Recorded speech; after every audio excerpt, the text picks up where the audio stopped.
My name is Imad. I'm a filmmaker from Kashmir. I have been to Kashmir to a lot of places.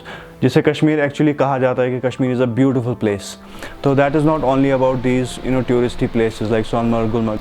There are lot of beautiful places. As a travel content creator मैंने आज तक वो कश्मीर में capture ही नहीं किए हैं. For example if you go to Shankaracharya side, आपका परी महल वाला साइड है जो हिल टॉप्स है, या आपका हारी पर्वत वाला साइड है, वहाँ पे भी हमने कभी शूट कर ही नहीं पाए, कभी व्लॉग्स बना ही नहीं पाए, कंटेंट क्रिएट कर ही नहीं पाए. We have to work with lot of clients. हम लोग बहुत सारे बाहर के क्लाइंट से काम करते हैं. वो कार मैन्युफैक्चरर्स है या मोबाइल मैन्युफैक्चरर्स है. वो कभी कभी हमसे बोलते हैं कि यार तुम कश्मीर में रहते हो, we want to create this ad, we want to create some epic footage out of it. So it becomes really difficult for us if you have to go to epic locations. वो locations mostly they are on the hill areas, on the outskirts of the city.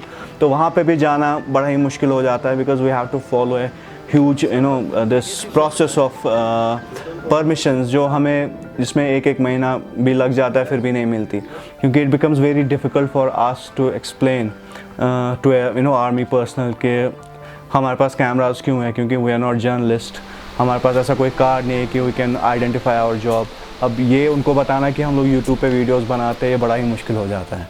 तो this is also hindering our business in terms of film making. हम लोग clients के साथ वैसे उनको वो चीज़ें प्रोवाइड नहीं कर पाते जो एक्चुअली क्लाइंट हमसे मांगता है due to these permissions and stuff. So काफ़ी हमें उस वजह से लॉस भी हो जाता है.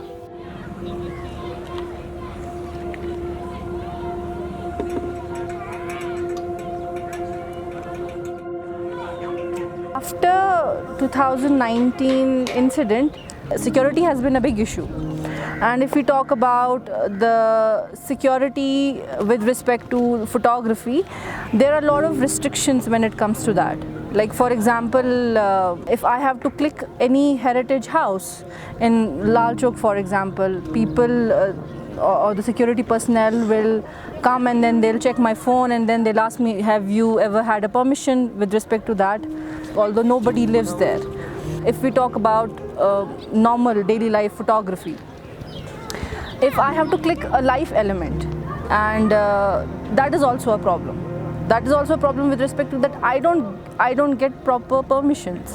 Like if there's a frame and I want to click and I'm so desperate to click it, but I will never get permission. The police personnel most of the time they don't give us any permission pertaining to that particular thing.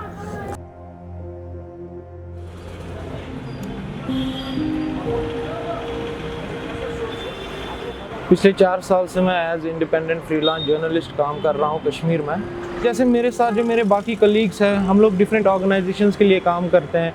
कुछ Indian based news organisation के लिए काम करते हैं और कुछ international based organisations के लिए काम करते हैं. और बहुत प्रॉब्लम होती है क्योंकि अभी जो होता है कोई सिचुएशनल, जो कहीं पर कोई इंसिडेंट होता है तो वी हैव टू रिपोर्ट. हम लोगों को जो बाहर के जो एडिटर्स होते हैं उनके साथ हम लोगों को कांटेक्ट में रहना पड़ता है कि सिचुएशन क्या हुआ, कंटिन्यूसली उनको अपडेट देना पड़ता है. और उसमें सबसे बड़ी बात ये भी है कि कुछ ऐसे जर्नलिस्ट जो काम करते हैं उनको लाइव सेशंस करने पड़ते हैं ऑन स्पॉट. जो इंटरनेट जो बंद हो जाता है तो हम लोग वो जो हमारे पास जो डेटा होता है वो हम लोग फॉरवर्ड नहीं कर पाते हैं. हमारे साथ जो बाकी कलीग्स हैं मेरे, वो एज अ मोबाइल जर्नलिज्म जो मोजो यहाँ पे अभी बहुत सारे कर रहे हैं, तो उनको सारा काम मोबाइल पे ही होता है. तो उनको जो मोबाइल डेटा होता है उसी के ज़रिए तो वो डेटा सेंड करते हैं आगे. तो बट जब जैसे ही इंटरनेट बंद होता है तो हम लोगों को बहुत परेशानी होती है.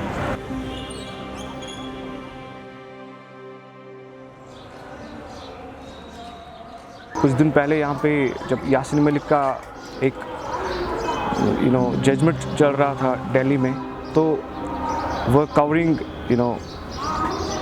The lockdown, there was shut down.